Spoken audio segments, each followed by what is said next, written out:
Salam alaikum. Excusez-moi, je prends le micro, parce que j'ai un direct aussi avec mes amis sur Facebook. Alors le sujet, c'est la francophonie et la mer. Alors je ne sais pas, vous, mais pour moi, ce sont deux parts de mon identité tunisienne. J'ai été élevé dans la culture française, dans la langue française, et tout mon environnement me semblait francophone. Alors, la particularité de la Tunisie, c'est que, salam alaikum en tunisien, l'affectif, la fraternité en arabe, en tunisien plutôt, l'humour en tunisien, mais dès qu'on devient sérieux, on parlait en français. Dès qu'on a des débats structurés de philosophie ou autre, on passait à un autre stade. J'ai l'impression que ça nous appartient, ça nous appartenait en tout cas. Et si j'ai le souvenir de mes aînés, à peine, eux, qui étaient âgés, un peu plus âgés que moi, de 5-6 ans, quand il y avait l'été, ils partaient en France, et ils allaient travailler, parce qu'ils étaient mieux payés, puis ils revenaient. Nous, on profitait de la mer, on était à Tunis, on était à Djerba, mais eux, ils préféraient l'argent, donc c'était des jeunes, ils allaient en France, ils travaillaient, et puis ils revenaient juste avant la rentrée scolaire. Et ceux qui avaient un métier, c'est pareil, vétérinaires, ils allaient remplacer des médecins en France, dans les années 60. Moi, j'étais petit à l'époque, mais j'ai observé ces choses-là. Donc, il y a une proximité de la langue française. Il y en a même un, il est parti en France et on lui a dit, tiens, on a un embarquement pour les Marquises. Est-ce que tu veux y aller? On a besoin d'un cuisinier. Il dit, oui, je sais cuisiner, je sais nettoyer. Il voulait monter dans le bateau, il est parti dans les Marquises. Donc, vous voyez, ce Tunisien était dans un complexe francophone, dans un monde francophone.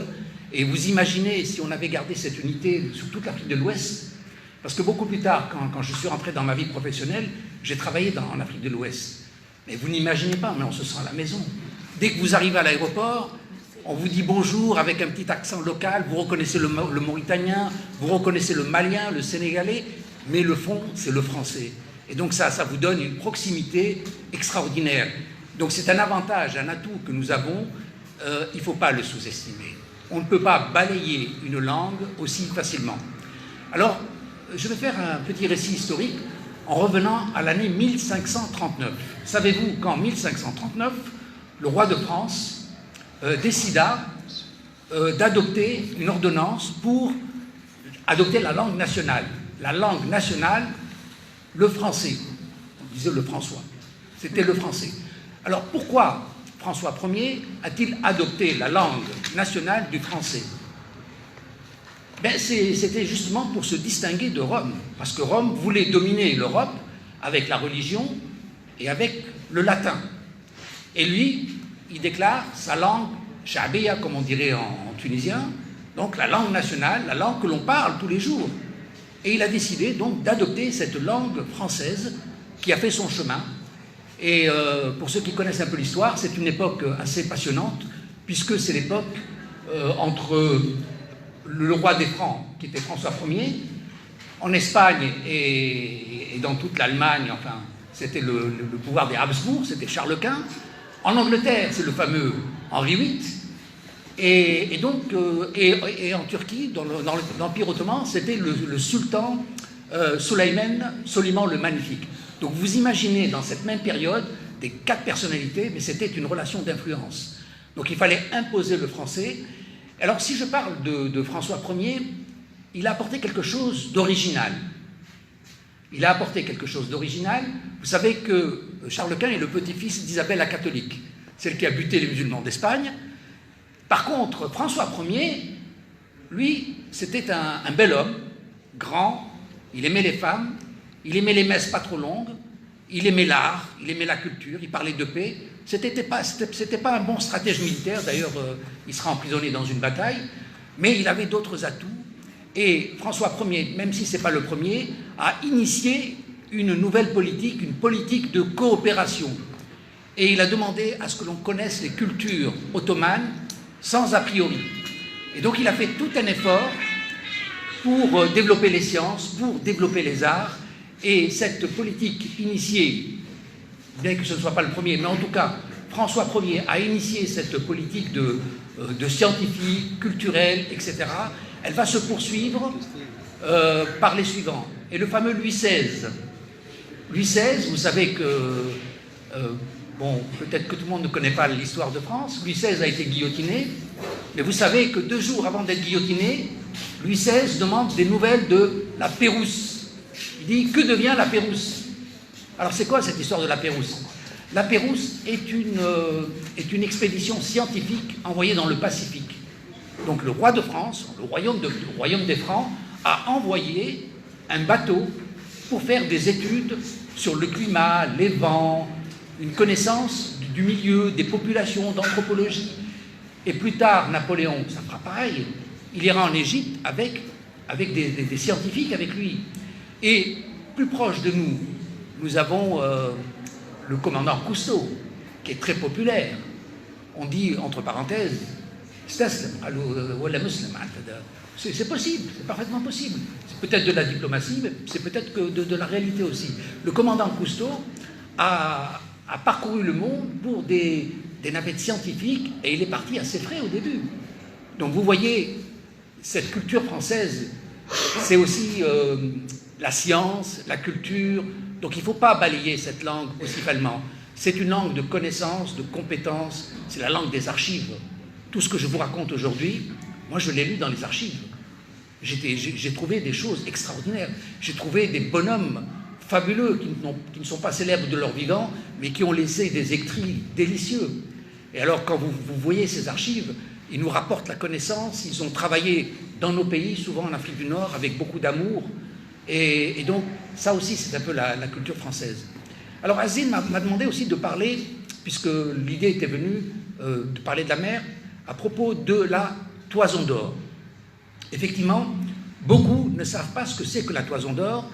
La toison d'or est un mythe grec du fameux Jason. Jason va en mer et il est noyé de poissons. Sa barque est recouverte de poissons et il dit « j'ai trouvé l'immortalité ».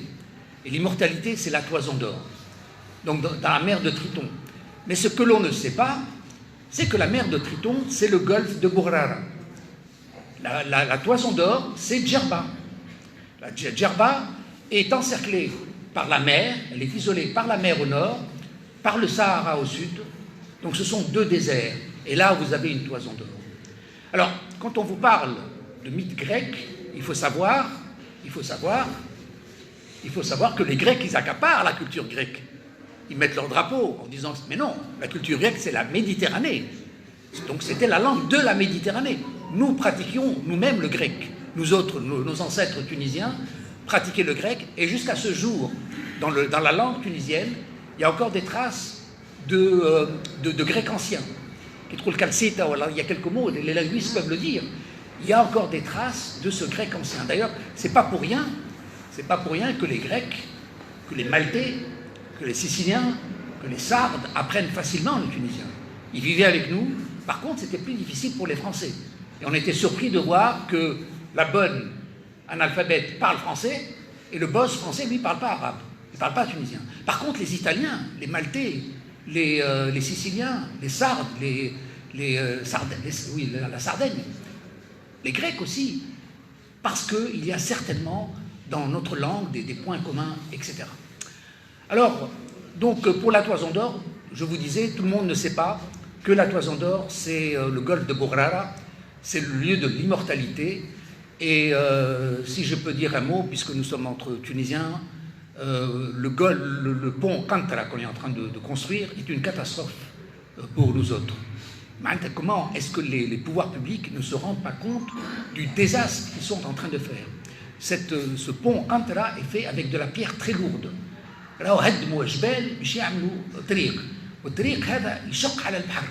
coupe la mer. Il coupe la mer, il coupe la circulation des eaux entre le golfe de Burrara et, disons, le côté libyen. On est isolé, les sédiments ne passent pas, le poisson ne passe pas. Vous savez que le poisson vient de loin pour aller dans la mer de Triton, pour se reproduire, nourrir le golfe de Gabès, la Méditerranée, c'est un sanctuaire. Pour ceux qui connaissaient le golfe de Burrara il y a une quinzaine d'années, c'était plein d'oiseaux, il y a des couchers de soleil extraordinaires, mais c'est d'une beauté, c'est un lieu, c'est une réserve à protéger. Et aujourd'hui, quand on vous met un pont, dans les travaux originaux, il y avait 3 sorties qui permettaient au moins la circulation des courants. Et aujourd'hui, dans la seule ouverture, il y a un courant, il y a toujours des pêcheurs, et donc on est en train de tuer la reproduction des poissons, la reproduction des oiseaux, le passage, etc. Donc c'est un île naturelle extrêmement riche. Voilà. Je peux rajouter des choses, mais on m'a dit un quart d'heure. Voilà, nous avons ça. Aïchek. Je pense qu'on peut applaudir Karine. On a beaucoup appris grâce à cette belle et magnifique intervention. Monsieur Yamoulina, qu'on salue, Assem, qui fait de l'écologie. Qui fait de l'écologie.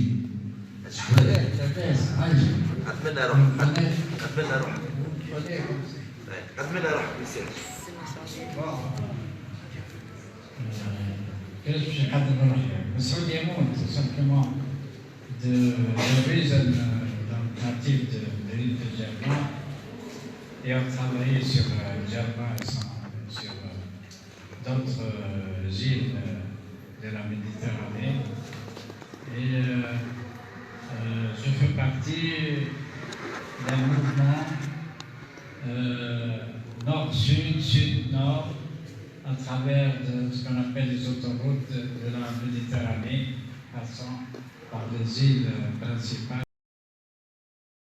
méditerranéennes, mais englobant Djerba, de Djerba à la Sicile, à la Sardaigne et à la Corse pour arriver sur notre rive nord de la Méditerranée.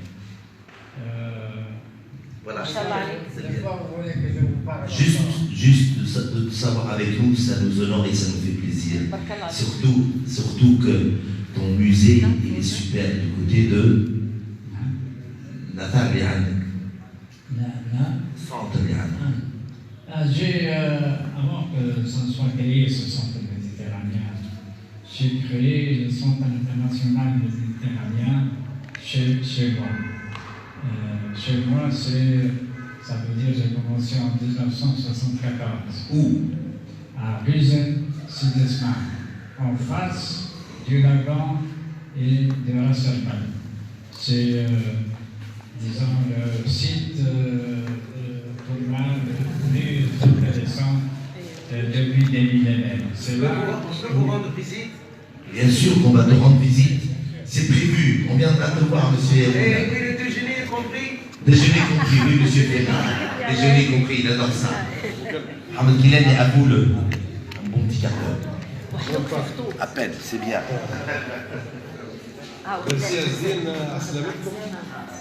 Il a précisé que j'allais venir ce matin pour lui faire plaisir. J'espère ne pas vous ennuyer. En réalité, moi, je suis de Kérouan. Et ma première rencontre avec la mer, j'ai oublié mes 6 ans. Parce que mon oncle maternel nous a invités à Sousse pour passer quelques jours au bord de la mer. Et j'ai fait la découverte d'un monde extraordinaire. Je pense que j'ai été privilégié par rapport à ma génération parce que ce n'était pas donné de pouvoir accéder à la mer lorsqu'on habitait à 60 km de la plage. Et même quand j'ai appris beaucoup plus tard que notre champion olympique Mohamed Gamoudi, c'est lui qui m'a raconté, il m'a dit on m'a invité à aller courir à Tunis. Lui, il est à Gamoudi, du côté de Sidi. Il m'a dit on n'a pas été à Tunis, mais on a été à Hammamet. Et c'est la première fois que j'ai vu la mer à l'âge de 19 ans. Donc, les rencontres avec la mer, pour ceux qui ne sont pas au bord de la mer, qui ne sont pas allés dans les environs d'une plage, c'est des rencontres inoubliables. Et lorsque on dit que la Tunisie a une superficie d'environ 164 000 km², on oublie qu'on doit y ajouter la superficie de la mer qui appartient à la Tunisie. Un pays comme le Niger, par exemple, qui est enclavé, n'a pas cette chance. Quand on est aussi béni par Dieu d'avoir environ 1200 km de plage, de côte, imaginez ce que ça représente comme richesse, les produits de la mer, les bénéfices du tourisme, qu'on sait bien gérer, qu'on a la chance nous sourit, et le bénéfice écologique. Donc la mer, c'est, puisque 3/4 de la planète sont couverts de mer et d'océans, c'est un monde extraordinaire. Et les documentaires que nous offrent les télévisions, c'est des documentaires qui nous enrichissent, qui nous ouvrent sur une autre vie, sur des miracles réussis par les hommes, sur des performances de toute nature. Et dans tout ça, la francophonie, qu'est-ce qu'elle peut ajouter par rapport à la mer? La Méditerranée, il y a quelques pays francophones, dont un pays qui n'a pas voulu appartenir à la francophonie, c'est l'Algérie, pour des raisons inutiles à développer ici. Mais le rapport entre la francophonie et la mer est un rapport faible et insuffisant. Et c'est pourquoi je pense que ce sommet peut se pencher sur une question aussi importante, parce que la mer est un berceau où se brassent les civilisations, les cultures, les nations, où on peut développer la tolérance, la convergence, où on peut atténuer nos divergences, nos conflits, nos incompatibilités, et tout cela est indispensable pour les nations en même temps que c'est indispensable pour les habitants d'une même nation. Je terminerai sur un point. Lorsque la mondialisation a démarré, je me souviens que la France a beaucoup milité pour l'exception culturelle. Donc, sur ce point, je pense que la francophonie a eu raison, et la France, bien sûr, de revendiquer l'exception culturelle, parce que c'est là l'âme d'un pays. Et je vous remercie.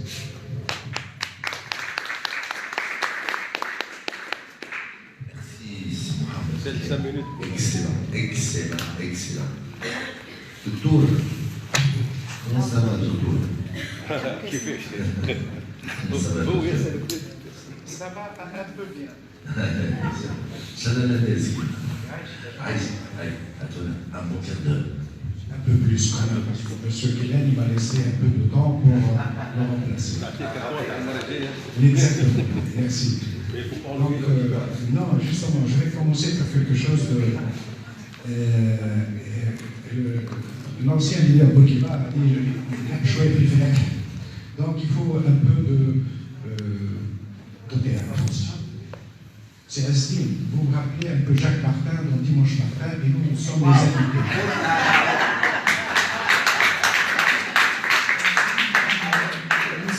Nous sommes les invités, les enfants de Jacques Martin, il manque le chanteur. Mais bon, et là, voilà mon papa, voilà ma maman, voilà nous sommes arrivés en train, etc. Donc, merci, c'est Asdin pour tout cela. Et je vais commencer, parce que mes chers amis, je vais commencer par remercier l'assistance, c'est le plus important, et aussi mes amis, et je vais commencer par un hommage à la langue française à ma manière. C'est un texte que j'ai écrit sur le journal Al Jazeera en février, et je remercie Mme Leila Beljara qui m'a réveillé un petit peu, m'a dit attention, ce que vous avez écrit, c'est pas très mal. Donc je vais le lire à l'assistance pour donner l'avis, et puis s'il y a encore un peu de temps, pour lire vraiment la francophonie et la mer. Cela, c'est un hommage à la francophonie toute seule, sans la mer. Elle va venir, la mer. Après. Okay. La langue de Molière ou la langue des Lumières. C'est en prose, hein, c'est un peu de la poésie. Djerba la douce tend ses bras à toutes et à tous.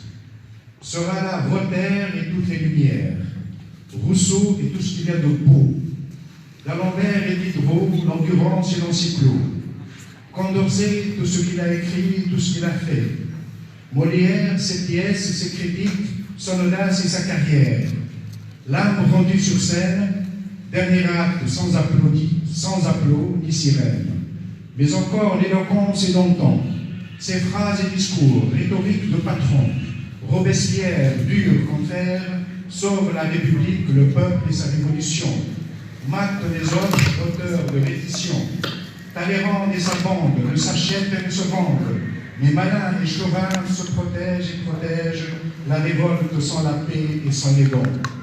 1789, la Bastille s'écroule, l'enthousiasme l'emporte, toute l'histoire chavire. Par leur corps et leur sang, par le courage et leur